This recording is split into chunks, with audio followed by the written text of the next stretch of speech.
মাখনের মতো নরম তুলতুলে, মুখে দিলেই মিলিয়ে যাবে। এটা দেখে বলতে পারো এটা মাখন নাকি? না না, এটা মাখন কেন হবে? মাখন নয়, তবে মাখন চাইতে কোনো অংশে কম নয়। এটা হচ্ছে মাখন রুটি, একেবারে সফট তুলোর মতো। আর এর লুকসটা দেখো, দুর্দান্ত দেখতে, খেতেও খুব সুন্দর। এটা যে কোনো মাংসের সঙ্গে তোমরা খেতে পারো, চিকেন, মাটন, যার সঙ্গে ইচ্ছে খেতে পারো, একেবারে জমে যাবে। তো চলো এটা কিভাবে তৈরি করছি দেখে নেওয়া যাক। সবাইকে শুভ সকাল। আমার আরেকটি কুকিং ব্লগে তোমাদের সকলকে স্বাগত। তো কিচেনে যাওয়ার আগে তোমাদের একটা জিনিস দেখাই। এই যে দেখো, আমার গার্ডেনে যে মান্ডাভিলা গাছ রয়েছে ফুলের, সেই ফুলের মধ্যে একটা প্রজাপতি ধরা পড়েছে, আর কোনোভাবেই কিন্তু এই ফুল থেকে উঠছে না। তো আমি যখন সকালবেলা শ্যুট করছিলাম তখন এটা দেখতে পেয়েছিলাম, তাই আমি ক্যামেরায় ক্যাপচার করে নিয়েছি। তো চলো এগোনো যাক রেসিপির দিকে। বাইরে দেখো প্রচণ্ড রোদ, তাই আজকে আমি কিচেনে শ্যুট করতে পারছি না, আমি এই বারান্দায় বসে শ্যুট করছি। তো চলো শুরু করা যাক আজকের রেসিপি। আমি নিয়ে নিয়েছি এখানে একটা ফাঁকা বোল, এরপরে নিয়ে নিয়েছি একটা ডিম। একটা ডিম দিয়েই তৈরি করব। তোমরা তোমাদের পরিমাপ মতো ডিম কম বেশি করতে পারো। যদি বেশি পরিমাণে করতে চাও মাখন রুটি, তাহলে ডিমটা বাড়িয়ে দেবে। একটা ডিমের সঙ্গে আমি এখানে অ্যাড করছি 1 কাপ চাইতে একটু কম উষ্ণ গরম দুধ, আর দিয়ে দিলাম 1 চিমটে লবণ। তারপরে দিচ্ছি 2 টেবিল স্পুন চিনি। আমি এখানে চিনি কিন্তু 2 চামচই দিয়েছি, তোমরা তোমাদের ইচ্ছা মতো কম বেশি করে নেবে। আর দিয়ে দিচ্ছি 1 টেবিল চামচ ইস্ট, আর খুব ভালোভাবে মিক্স করে নিচ্ছি। এই যে ডিমের যে কুসুম আর সাদা অংশ, এটা কিন্তু আলাদা আলাদাই থেকে যায়, তো এটা খুব ভালোভাবে মিক্স করে নিতে হবে যাতে সবগুলো একসঙ্গে মিক্স হয়ে যায়। তো এই ধরনের সহজ সরল রেসিপি আমি প্রতিদিনই নিয়ে আসি। তোমাদের কেমন লাগে আমাকে কমেন্টে এসে অবশ্যই জানাবে, আর যদি ভালো লেগে থাকে একটা লাইক করে দিও। আর হ্যাঁ, আমার চ্যানেলে কোনো নতুন বন্ধু এসে থাকলে প্লিজ চ্যানেলটি সাবস্ক্রাইব করে দিও, আর আগে থেকে যদি করে থাকো তাহলে তোমাদের জন্য রইল অসংখ্য ধন্যবাদ। এখানে ডিমের আর দুধের মিশ্রণটা খুব ভালোভাবে করা হয়ে গেছিলো, তাই অন্য একটা বাটিতে আমি ঢেলে রেখে দিলাম। আর এই বাটিটাতে এবার আমি দিয়ে দিচ্ছি ময়দা। আমি কিন্তু এখানে ময়দা ব্যবহার করেছি, তোমরা ময়দার পরিবর্তে আটাও দিয়েও করতে পারো। তা আমি এখানে 2 কাপ ময়দা দিয়েছি। আর তারপরে এই মিশ্রণটা অল্প অল্প করে এখানে দিয়ে একটা ডো তৈরি করে নেব।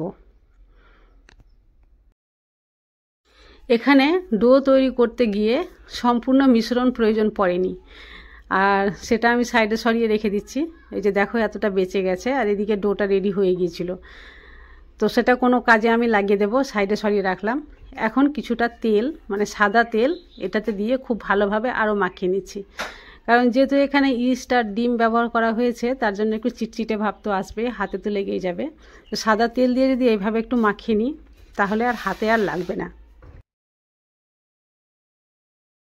মাখানোর কাজটা একটু ভালোভাবে করতে হবে, একটু ভালোভাবে মুথে নিলে এটা কিন্তু ফুলে যাবে। আর এভাবে মাথা হয়ে গেছে হাত দিয়ে, এবার একটু রাউন্ড করে উপরে আবার তেলের প্রলেপ দিয়ে ঢাকা দিয়ে আমি রেখে দেব। কিন্তু এটা আমি যেখানে শ্যুট করছি আর কি সেখানে রাখবো না, এটা নিয়ে গিয়ে আমি রেখে দেব রোদ্রে। কারণ রোদ্রের মধ্যে যদি এইভাবে 10 মিনিট রাখা যায়, তাতেই কিন্তু সম্পূর্ণ ফুলে যাবে। তো এখানে আমার 10 মিনিটের মতো প্রায় রাখা হয়ে গেছে, আর দেখো কতটা ফুলেছে তোমাদের আমি খুলে দেখাচ্ছি। কারণ রোদ্রের যে তাপ, এই তাপে 10 মিনিটের মধ্যেই ফুলে যাবে। এই যে দেখো আগের চাইতে ডোটা ফুলে ডবল হয়ে গেছে। এবার চলো এটা থেকে যে বাতাস রয়েছে এর মধ্যে, এটা থেকে বার করি। এবার এর ভিতরে যে বাতাসগুলো ছিল সেটাকে এভাবে চেপে চেপে বার করে দিলাম, আর এটাকে খুব ভালোভাবে আবারও আমি একটা মানে সফট ডোয়ে পরিণত করে নিয়েছি, আর একটা থালার মধ্যে নিয়ে লম্বা করে দিলাম। এবার একটা ছুরির সাহায্যে সমান ভাগে ভাগ করে দেব। এখানে আমি 4টা রুটি করব, তাই 4 ভাগে ভাগ করে দিয়েছি। এবার সবগুলোকে হাতের মধ্যে এভাবে নিয়ে গোল গোল করে শেপ দিয়ে দিব। চারিদিক থেকে নিয়ে এসে এক জায়গাতে মুখটা জয়েন্ট করে দিতে হবে, যাতে কোনোভাবে রুটিটা ফেটে না যায়। আমার হাতের দিকে দেখো, তাহলেই বুঝতে পারবে যে আমি শেপটা কিভাবে দিচ্ছি। এইভাবে আমি সবগুলো শেপ দিয়ে নিয়েছি। এবার এই রুটিটা বেলে নিতে হবে, তার জন্য এইভাবে বেলুন চাকিয়ে নিয়েছি আর তেল লাগিয়ে দিলাম যাতে এর সঙ্গে চেপে লেগে না যায়। এর উপরে দিয়ে একটু হালকা হাতে বেলে নিচ্ছি। চেপে চেপে বেলতে হবে না, একটু হালকা করে বেলতে হবে। আর এটা কিন্তু মোটাই রাখতে হবে, একেবারে রুটির মতো পাতলা করলে হবে না। তো বেলা হয়ে গেছে, এবার আমি একটা কাগজের উপরে রেখে দিচ্ছি। দেখো একটা একটা করে সবগুলোই কিন্তু করা হয়ে গেল। এখানে 4টা রুটি করেছিলাম, তো 4টাই করা হয়ে গেছে। এবার ছুরির উল্টো দিক দিয়ে আমি একটা ডিজাইন করে নিচ্ছি। আমি আমার ইচ্ছা মতো এখানে ডিজাইন দিয়েছি, তোমরা তোমাদের পছন্দ মতো বা ইচ্ছা মতো যে কোনো ডিজাইনের উপরে করে নিতে পারো। আমার মতে এই ডিজাইনটা আমাকে ভালো লাগলো তাই আমি করেছি। এটা করা যে একেবারে জরুরি সেটা নয়। ডিজাইনগুলো করা হয়ে গেছে, এবার মধ্যেখানে যেন দেখতে ভালো লাগে তার জন্য একটা করে আমি কিন্তু কিশমিশ দিয়ে দিচ্ছি। আর এভাবে আঙুল দিয়ে চেপে চেপে কিশমিশটা ভেতরে একটু চেপে ভরে দিলাম আর কি, যাতে ভাজার সময় বেরিয়ে না যায়। এবার উপরে আমি দুধ ব্রাশ করে দিচ্ছি। দুধটা কিন্তু আগে থেকে জাল দেওয়া ছিল বা ফুটানো ছিল, এখন ঠান্ডা অবস্থাতে রয়েছে। সেই দুধকে এর উপরে আমি এভাবে করে দিলাম, ব্রাশ করে দিলাম আর কি। সবগুলোতে দুধ ব্রাশ করা হয়ে গেছে। এবার উপর থেকে সাদা তিল ছড়িয়ে দিলাম। এই তিল যখন ভাজা হবে তখন এই রুটির সঙ্গে তিলের যে কম্বিনেশানে যে ফ্লেভারটা হয় সেটা কিন্তু দুর্দান্ত লাগে খেতে। দেখো সবগুলোতে আমি তিল দিয়ে দিয়েছি। এবার গ্যাসের ফ্লেম অন করে আগে থেকে আমি কড়াইয়ে তেল দিয়েছিলাম, সাদা তেল, আর এই পেপার সমেত কিন্তু এটা দিয়ে দিলাম। এবার এটা একটু যখন ভাজা ভাজা হয়ে যাবে এক পিঠটা, এটা আমি উল্টে দেব। আর যখন আমি উল্টে দেব, উল্টা অবস্থাতেই পেপার এখান থেকে আপনা আপনি বেরিয়ে আসবে। এই যে দেখো কত সহজে পেপার বেরিয়ে আসলো। তো এইভাবে উল্টা পাল্টা করে একটু গোল্ডেন ব্রাউন করে ভেজে নেব। তেল গরম করার সময় গ্যাসের ফ্লেমটা হাই ছিল, আর যখন তেল গরম হয়ে গেছিলো তখন এবার মিডিয়ামে করে দিয়েছি আমি। তো মিডিয়াম টু হাইয়ে রেখেই সবগুলোকে আমি একটা একটা করে ভেজে নিলাম। আর দেখো সবগুলো ভাজার পরে দেখতে কেমন হয়েছে তোমরা দেখেই বুঝতে পারছো যে খেতে কেমন হবে, তাই না?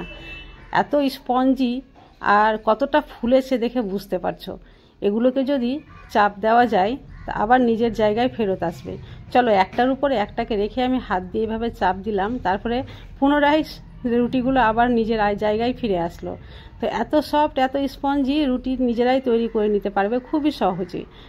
আর দেখো একটা ভেঙেও দেখাচ্ছি, ভিতরটা দেখো কতটা জালিদার আর স্পঞ্জি হয়েছে, একেবারে রুটির মতো, মানে পাউরুটির মতো আর কি। তার জন্যই এর নাম দেওয়া হয়েছে মাখন রুটি। আজকের রেসিপি তোমাদের যদি ভালো লেগে থাকে তো প্লিজ চ্যানেলটি সাবস্ক্রাইব করে পাশে থেকো, আর লাইক কমেন্ট শেয়ার অবশ্যই করিও। আজ তাহলে এই পর্যন্তই, দেখা হবে নেক্সট রেসিপি ব্লগে। ততক্ষণ পর্যন্ত তোমরা সবাই সুস্থ থাকো, ভালো থাকো।